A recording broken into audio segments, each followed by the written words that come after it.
오늘 말씀은 하늘의 인치심에 대해서 말씀을 드리도록 하겠습니다.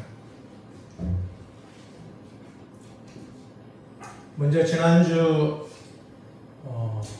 전평에 저도 우리 두 식구님께서 영성수련에 다녀오셨는데 저도 동탈아 좀 따라갔습니다. 가서 어머님을 위해서 좀 제 나름대로 정성을 드려야겠다는 마음도 있었고 예산 끝까란 마음도 있어서 좀 털고 오려고 이게 전평에 갔었습니다. 그래서 수련회는 저도 다 참여하지는 못했지만 도중에 이제 어쩔 수 없이 예배 준비를 해서 오긴 왔습니다만 제가 가가지고 제가 시 4편을 완성하고 왔어요. 그래서 그 중에 잠깐 한번 소개해 보도록 하겠습니다.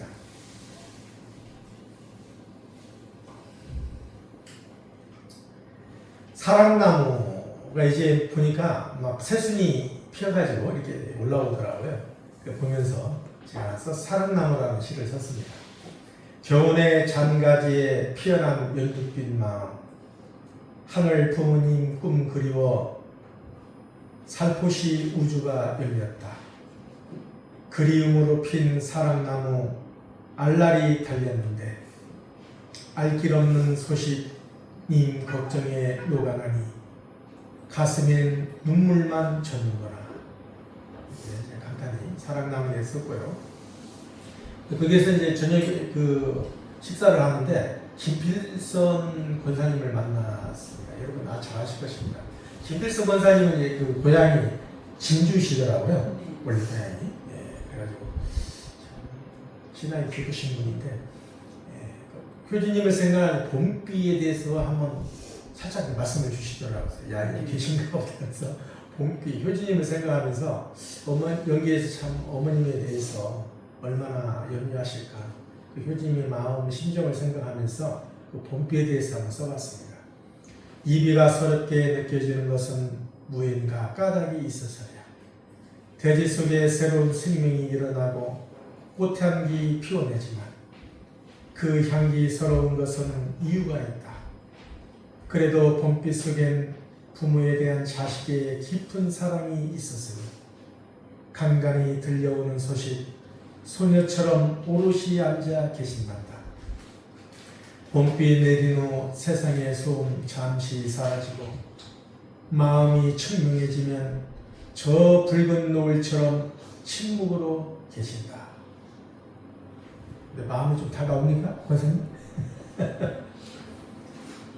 우리 이제 여기 뒷동산에 가보니까 목련이 활짝 잘 폈더라고요. 지금 완전 개화되어가지고 있습니다. 여러분도 안 가보신 분 계시면 한번 가보시길 바랍니다.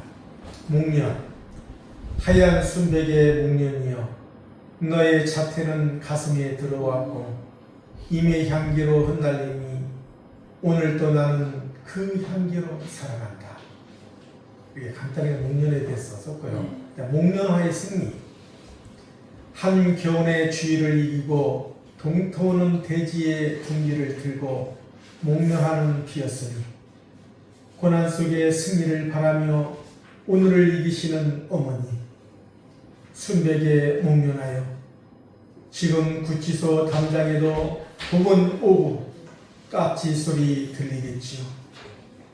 순결에 목련하여 그 어떤 장애도 그 어떤 넘어짐도 이젠 더 이상 벽이 되지 않으리니 인류의 어머니시여 고난의 십자가를 넘어 따스한 햇살을 비추었으니 목련하여 한 송이 순수의 결정으로 님의 뜨거운 눈물 따라 봄이 왔구나.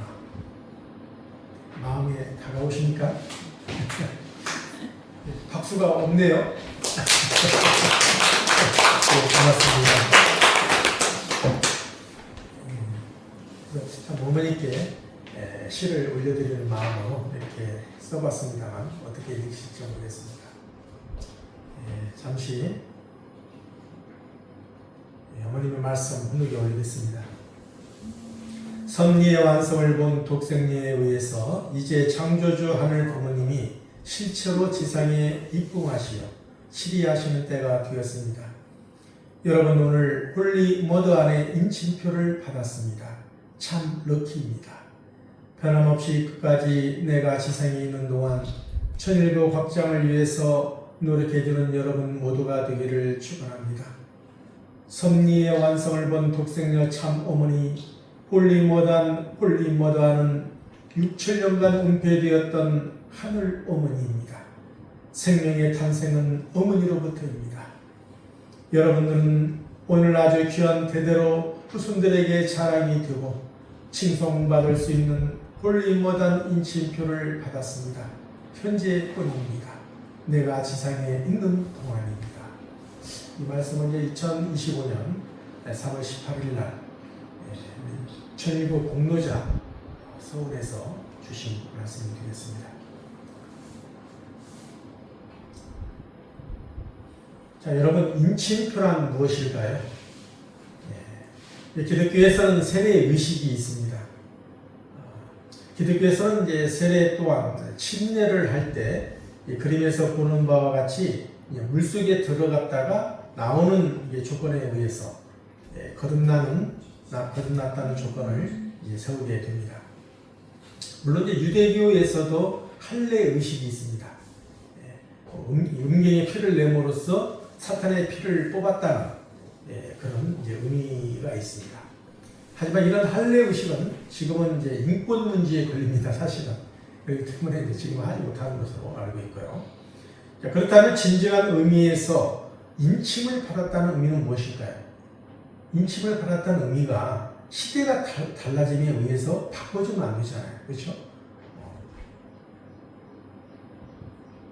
주문의 참 어머님은 이제 입궁식을 앞두고 홀리머드안의 인침표를 받아야 한다고 이제 말씀하시면서 그것이 참 럭키라고 혼독하신 그 말씀 가운데 공백에 올렸습니다만, 그러면서 섭리의 완성을 본 독생녀 참 어머님 홀리머드안은 어떤 분이시냐? 바로 6,000년간 은폐되었던 그런 하늘 어머니심을 밝히게 되었습니다.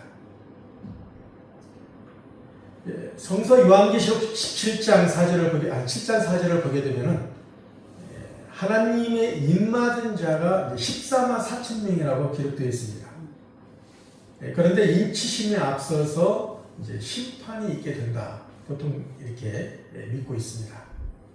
마지막 심판으로서 7번째 봉인을 열자 천사들의 나팔소리와 함께 초의 심판이 일어난다고 계시록 8장 1절에 13절까지 기록되어 있습니다.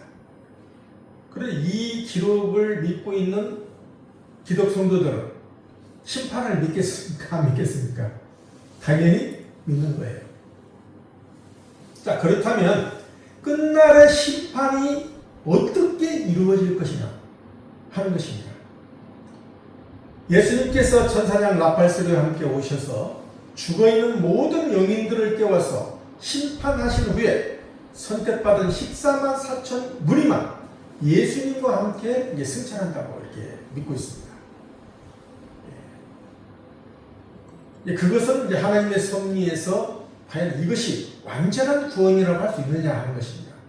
우리가 이제 보통 신학을 공부할 때 구원에 대해서 얘기합니다. 구원론에 대해서 얘기할 때 과연 구원이라는 것이 인류 모두를 다 구원하는 완전한 구원이냐, 아니면 일부 특정한 예수님만을 믿고 다른 사람만을 구원할 수 있는 그러한 선택적인 구원이냐, 이 문제를 놓고 굉장히 심각하게 생각한 적이 있습니다.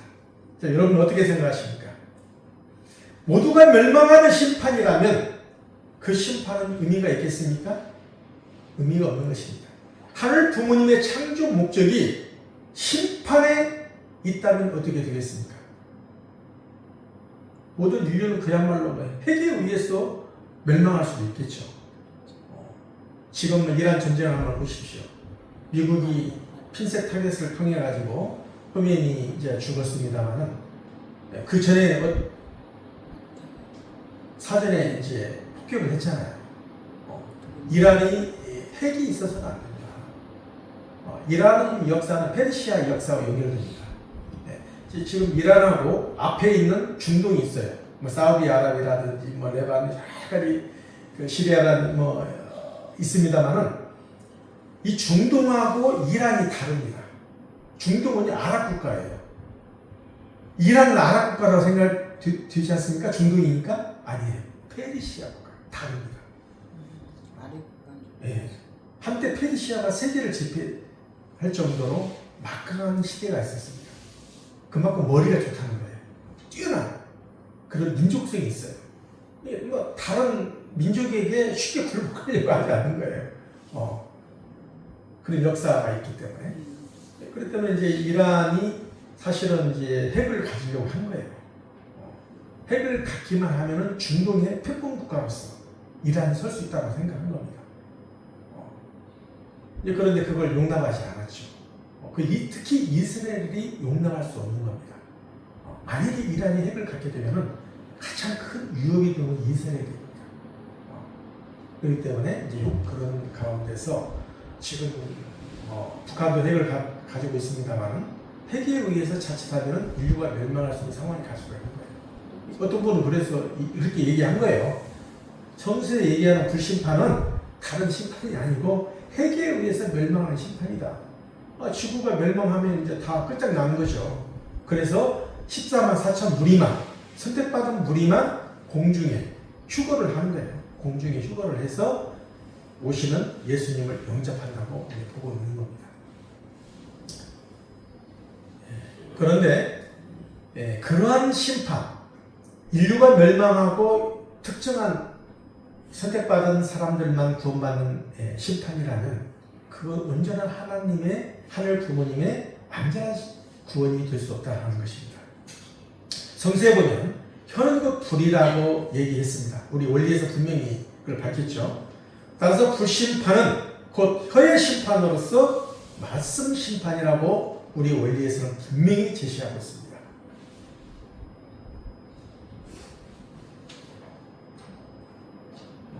끝날에는 이제 재림 메시아와 독생녀 실제 성령이 오셔서 말씀과 성령의 역사를 통해서 심판하신 것을 알게 됩니다.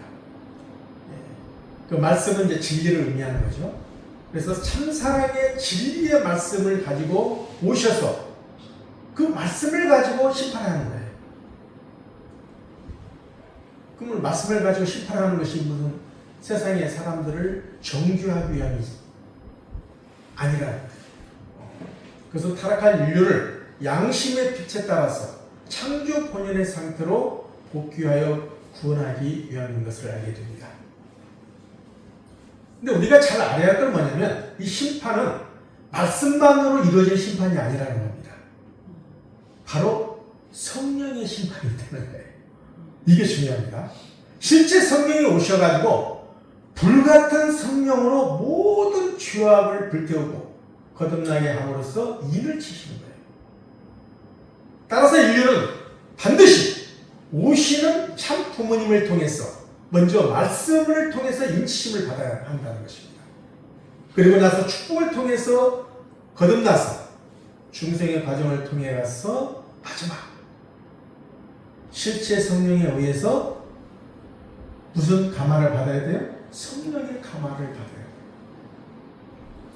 과거 이제 협회장님께서 이제 카이로스와 크로노스라는 개념에 대해서 이제 말씀을 주신 바가 있었는데요.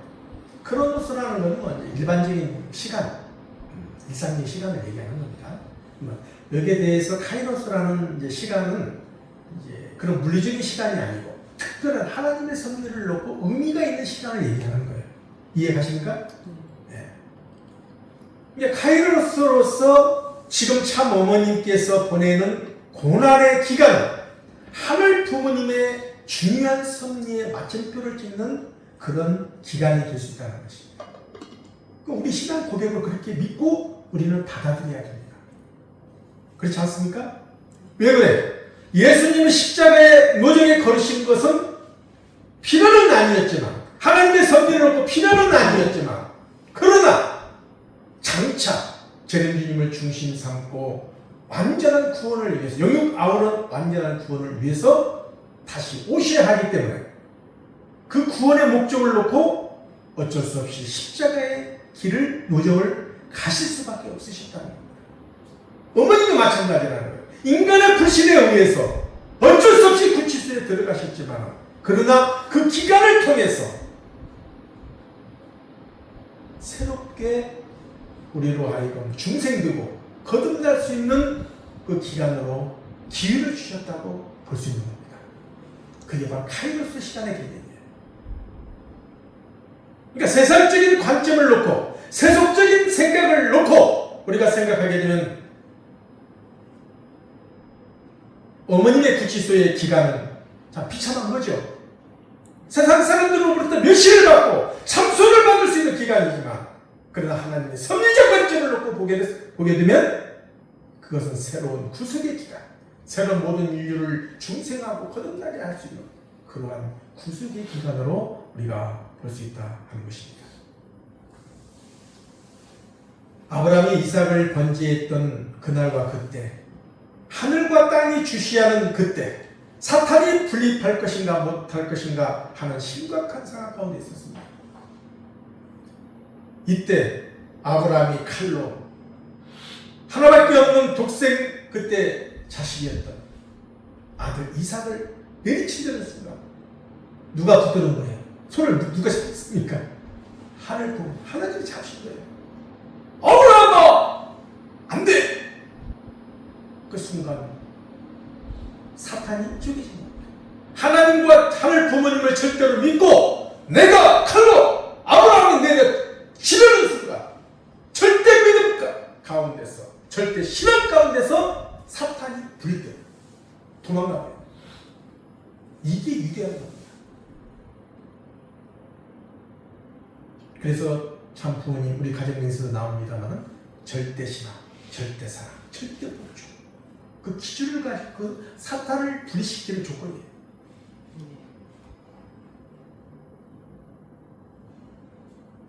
인류 역사 속에서 하나님의 성령의 역사가 3번 나타났다고 합니다. 첫 번째가 뭐예요? 마가의 타락방에서 나타났어요. 또 불같은 성령이 막 임한 거예요. 제자들에게. 그때 당시만 해도 전에는 어떻습니까? 제자들이 우리 이제 끝났다. 예수님이 저렇게 십자가에 돌아가셨는데 이제 뭐 제자들이 뿔뿔이 흩어진 거예요. 우리는 이제 끝났다. 더 이상 희망이 없다. 그런데 희망이 없다고 생각한 그 제자들에게 영으로 임하신 거예요. 예수님. 들기 같은 성령으로 임하셔가지고 그 제자들을 깨우친 겁니다. 다시 모은 거예요. 마가의 대학방에서 성령의 역사가 일어난 겁니다. 120명의 성도들이 그 불을 받아가지고 오늘날의 기독교 역사가 출발된 겁니다. 두 번째 성령의 역사는 그야말로 우리 한민족을 중심 삼고 장차 재림주님이 오셔야 되기 때문에 또 독생령, 참 초림 독생령가 오시는 이 나라 한민족이기 때문에 전무후무한 가운데 장대현 교회를 중심 삼고 성령의 역사가 일어났습니다. 자, 우리나라의 한민족에 성령의 역사가 왜 일어났겠습니까? 누구를 위한 겁니까? 무엇을 위한 기대입니까? 장차 참 부모님이 마시아에 대한 영적인 기대입니다. 오늘날 우리 기독교인들은 분명히 기독 성도들께서는 알아야 할 것입니다. 그래서 지금 이제는 성령의 역사가 새롭게 천심은 본원을 중심 삼고 이루어지고 있습니다. 그래서 각 교회에 이제 성령이 임하셔야 되겠습니까? 안 하셔야 되겠습니까? 임하셔야 되겠죠? 청평의 뜨거운 역사가 청평으로 끝나면 안 되잖아요. 각 교회 재단을 중심 삼고 말씀과 성령의 역사가 뜨겁게 일어나야 돼요. 아주 아주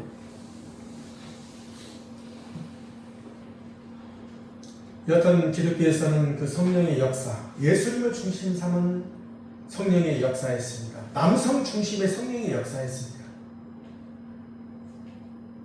그런데 성약시대, 말씀을 완성하는 성약시대를 넘어서 지금은 천국시대잖아요. 이 시대의 성령의 역사는 성령의 실체를 중심 삼은 역사가 일어납니다. 물론 여기에서 아버님이 역사하시는 거죠. 함께 역사하시는 거죠. 이라는 것을 정확히 깨닫지 않으면 안 된다고 생각합니다. 요한복음 14장 26절에서 27절에 보게 되면요, 성서는 이렇게 증언하고 있습니다. 내가 아직 너희와 함께 있어서 이 말을 너희에게 하였거니와 보혜사 아버지께서 내 이름으로 보내실 성령 그가 너희에게 모든 것을 가르치고 내가 너희에게 말한 모든 것을 생각나게 하리라. 보혜사로서 뭐예요? 아버지 성령이 먼저 오시는 거예요. 오셔가지고 그 다음에 이것이 다 가르쳐 주시는 거예요. 아버님이 지금 거의 천권 말씀 나오는 천권까지 이상 나왔을 거예요. 그 말씀을 통해서 다 가르쳐 주신 거예요. 진리로서 밝혀 주신 거예요. 그런 기대 위에서 어머님이 실제 성령의 입장에서 그 말씀을 정리하고 결집해서 참 부모론과 한민족 성령 대서사시로서 이 시대의 죄들을 새롭게 밝혀주신 거예요. 물론 아버님 말씀의 기대 위에서 그 토대 위에서 말씀을 주신 거죠. 정리해 주신 것으로 우리는 위대할 것입니다. 그래서 끝날에는 재림 메시아와 독생녀 실체 성령이 오셔서 말씀과 성령의 역사를 통해서 심판하시는 것입니다. 참사랑의 진리의 말씀으로 심판하여 타락한 인류를 양심의 빛에 따라서 창조 본연의 상태로 복귀해 가는 것이 그런 것입니다. 그래서 우리는 다시 한번 말씀드립니다만 심판은 말씀 심판과 함께 성령의 심판이 있다. 이거 분명히 알아야 되고요. 그래서 실제 성령이 오셔서 불같은 성령으로 모든 죄악을 태우고 거듭나고 중생시켜서 인을 채워주신다는 것입니다.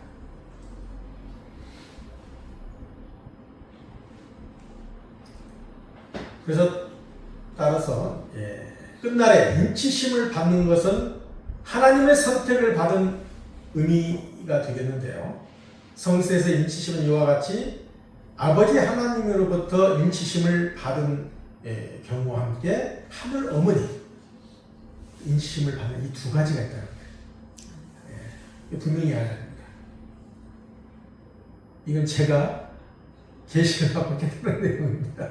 알겠습니다.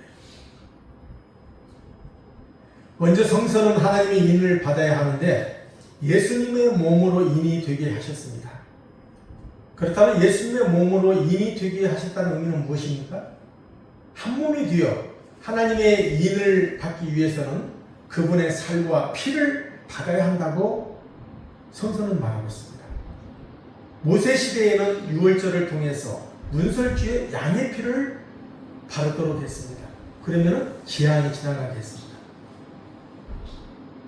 예수님은 직접 당신의 피와 살을 상징하는 떡과 포도주를 먹고 마시는 조건을 통해서 하나님의 인을 받게 하셨다는 거예요. 하나님의 인을 받지 않고는 누구도 재앙을 피해갈 수 없었다는 것입니다. 지난번에 우리는 천국 성주를 마시게 되었습니다. 이것은 그야말로 실제 성령 참 어머님의 특별한 혜택입니다. 천국 성주를 통해서 홀림마다한 참 어머님과 일체를 이루어 영계에 계신 참 어머니 아버님이 함께 하신 가운데 하나님의 인을 받게 된 것입니다. 오늘날 모든 인간은 어린 양으로서 재림 주님을 만나 인치심을 받아야 하는 것입니다. 아버지 하나님께서 인치신다고 한다면 오시는 재림 주님은 아버지 하나님으로 오셔서 인을 치게 된 것입니다. 아버지 하나님은 진리와 함께 하나님의 심정을 소개하시는 분으로 오시는 것입니다. 그래서 오시는 재림 메시아는 하나님의 진리와 심정으로 인을 치시게 되는 것입니다. 그래서 전사가 14만 4천 명에게 인치시는 일이 있은 후에 각 나라의 무리가 흰옷을 입고 손에 종려가지를 들고 나와서 하나님과 어린 양 예수님 재림주님을 찬양한다고 요한계시록 7장 9절부터 그렇게 기록되어 있습니다. 진정한 인치심은 비단 재림 주님을 통한 하늘 아버지뿐만 아니라 궁극에서는 성령으로 오시는 실제 성령이신 하늘 어머니로부터 인치심을 받아야 하는 것입니다. 이것이 마지막 궁극적인 인치심이 되는 것입니다. 이건 이제까지 성서에 박공된 비밀이었습니다. 성서는 마지막 날에 하나님의 영을 모든 사람에게 부어주신다고 기록하고 있습니다. 그래서 많은 사람들이 예언을 하고 환상을 보고 늙은이들은 꿈을 꿀 것이라고 기록하고 있습니다. 그래서 끝날에는 성신을 받아야 구원을 받는 것이라고 믿고 있는 것입니다. 성신은 어머니 신으로서 타락한 인간을 구원하시기 위해 이 땅에서 해산의 수고를 하시게 되는 것입니다. 성신은 곧 실체 성령을 의미하는 것입니다. 그래서 이제는 우리는 홀리 마단의 성령의 불을 받아야 하는 것입니다. 실제 성령으로서 성신을 받는다는 것은 무엇을 의미하는 것입니까? 흔히 성령의 이제 불을 받는다고 하면은 사실은 불을 받는 사람조차 그 의미를 잘 모릅니다. 근데 우리가 보게 되면요, 전기가 일어난 원리와 같습니다. 왜 전기가 일어나는 것은 어떤 원리입니까? 플러스와 마이너스가 만나야 되는 거예요. 마찬가지입니다. 성령의 역사도요, 영적인 아버지와 실제 성령 어머니가 사랑을 통해서 상봉하면서 만날 때 구속의 역사로서 일어나는 거예요. 그게 바로 성령의 역사입니다. 그래서 성령의 불을 받게 되면 어떤 현상이 일어나는 겁니까? 내 안에 죄악이 불쌍해지는 것입니다. 여러분 생각해 보십시오. 지금 지구촌 곳곳에 얼마나 많은 죄악이 번성하고 있습니까? 이 죄악을 통해 사람의 목숨이 죽어가는 것을 보면서도 양심의 가치를 모르고 있는 것입니다. 이것을 하늘 부모님이 원하시는 것이겠습니까? 그야말로 성령의 불로 모두 불태워야 합니다. 제가 청평에서 오게 되니까 양산쯤 이제 와가지고 휴게소에 제가 들렸어요. 근데 산에서 연기가 나는 거예요. 불이 났어요. 헬리콥터 2대가 이렇게 물을 싣고 가고 있더라고요. 산불이 많이 나는데요. 산불이 아니라 성령의 불이 일어나야 하는 것을 알게 됩니다. 그래서 우리가 성령의 인도에 따라서 마지막 때에는 실체 성령에 의해서 인치심을 받게 되는 것을 우리가 알게 됩니다. 그 무리의 숫자가 14만 4천인 거예요. 지난번에 우리가 대역사 일어났을 때 14만이 넘었잖아요. 바로 그 숫자인 겁니다. 우리는 그렇게 믿습니다. 아주. 네.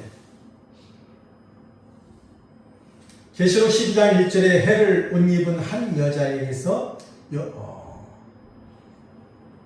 그 여자가 있는데 그 팔 아래에는 달이 있고 그 머리에는 12별의 관을 썼더라. 지금 신천지에서는 요한계시록 자기들이 지금 마지막 계시의 비밀 박공된 이 계시를 다 푼다 이렇게 얘기하고 있어요. 너는 누구도 내가 신천지 내용을 보면 이 내용을 제대로 해석한 사람이 없습니다. 이것도 제가 처음으로 지금 공개하는 겁니다. 여기에서 보게 되면은 해를 못 믿는다는 것은 어떤 의미일까요? 독생녀는 바로 재림 주님을 맞이하여 어린 양 혼인잔치를 한다는 의미입니다. 해를 입는 거예요. 실체, 성령의 옷을 입어야 되는 겁니다.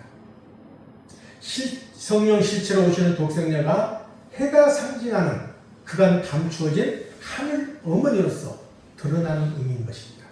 그래서 인류의 참 어머님은 고난의 십자가 노정을 넘어서 반드시 승리함으로써 12별의 관을 쓰시게 되는 겁니다. 자, 생각해 보세요. 12이 의미하는 게 무엇입니까? 야곱은 12아들을 낳고 12지파를 형성했지 않습니까? 그렇죠? 그 12수가 의미하는 게 뭐예요? 그것은 하늘 부모님에 의해서 거듭난 그 14만 4천 무리, 그런 선민의 혈통을 의미하는 거예요. 참 어머니는 홀리 마다로서 자녀들의 거듭남을 통해서 인치시고 승리하시겠음을 알게 됩니다. 아주 이제는 그간 은폐되었던 하늘 어머님이 드러나는 시대이기 때문에 심지어 바티칸 정원에 가면요 벽에 한복을 입은 여인의 모습이 있어요. 신기하죠? 그간 남성 중심의 구원 역사 시대에는 남성 중심한 역사였어요. 그러나 이제는 은폐되었던 하늘 어머님이 드러남으로써 진실이 드러나는 시대가 되었다 하는 것입니다. 이 시대는 홀리머단 참 어머님이 우주의 중심의 자리에서 참 아버님과 하나가 되어서 세상 앞에 드러나는 시대가 된 것입니다. 그 하늘 어머니는 헌신과 평화의 중심에 서 계시는 것입니다. 그리고 행복의 중심 자리에 서 계시는 것입니다. 궁일의 마음으로 온 인류를 품으시려 하시는 그런 참사랑의 자리에 계신 것입니다. 이러한 홀리머단 참 어머님의 품속으로 들어갑시다. 여러분. 제가요 청평에 이번에도 가가지고 효정나무 엄청나게 크잖아요. 효정나무에 가서 참 어머니 아유 제가 왔습니다. 이렇게 참 어머니 이렇게 품기는 마음으로 참 아버님 품에 안기는 마음으로 또 안았어요. 그래서 그 기점, 진정한 카이로스의 그 기점, 참 어머님의 십자가 노정에서 승리하면서 출발되는 기점인 것을 우리는 알게 됩니다. 사랑하는 시민 여러분, 이제는 천국 안착 시대를 이루기 위해서 남성을 상징하는 강한 용기와 함께 하늘 어머니 모성이의 참사랑으로 하늘 부모님 아래 인류 한 가족의 평화 세계를 만들어가야 하는 시대입니다. 그렇지 않습니까? 언제까지 이렇게 전쟁을 통해서 피를 흘리며 살아가야 되겠습니까? 그래서 참 어머니께서는 기도할 때 홀리머더 하늘 모시는 예를 갖추시도록 하신 것을 알게 됩니다. 이제 5월 2일이면 축복식이 다가오게 됩니다. 이제 우리 모든 축복 가정들은 하늘 부모님께서 주관자로 찾아오시어 예배를 받으시고 안식할 수 있는 실체 성전이 되어야 할 것입니다. 이를 위해 일찍이 참 부모님께서는 활동 전환, 소유권 전환, 신정권 전환을 말씀하셨습니다. 소유권 전환이 어렵습니다. 만물, 세상에 얼마나 만물들이 많습니까? 근데 그 세상에 좋은 만물들이 하나님의 뜻을 위해 쓰여져야 되잖아요. 그래서 정말 온전한 소유권, 세상에 사탄의 주관권에 있는 그 수많은 무생명들이 하나님의 아들, 딸로서 전지인 참 부모의 품 안으로 다 들어오게 되면 얼마나 좋겠습니까? 그런 날이 수석이 올 것으로 믿습니다. 아주. 네. 그래서 활동 전환과 함께 축복을 통해서 온전한 참 주인이죠. 우리 하늘 부모님. 네. 참 부모 되신 우리 하늘 부모님. 네. 참 스승 되신 우리 하늘 부모님. 우리 천지인 참 부모님을 모시고 우리가 신정권을 전환을 통해서 온전한 새로운 소유권이 전환됨을 우리가 알게 됩니다. 그래서 우리는 늘 범사에 감사함을 느끼며 살아가지 않을 수 없습니다. 비록 참 어머님이 구치소의 고난 가운데 계시고 계시지만 우리는 반드시 승리하셔서 황공하실 것을 믿기 때문에 끝까지 어떤 경우를 할지라도 참 어머님과 하나 되어서 믿고 의탁해서 우리는 반드시 참 어머님이 황공하실 것을 믿습니다. 반드시 또 승리하시는 한 주간 되시기를 간절히 바라면서 말씀을 마치도록 하겠습니다. 감사합니다.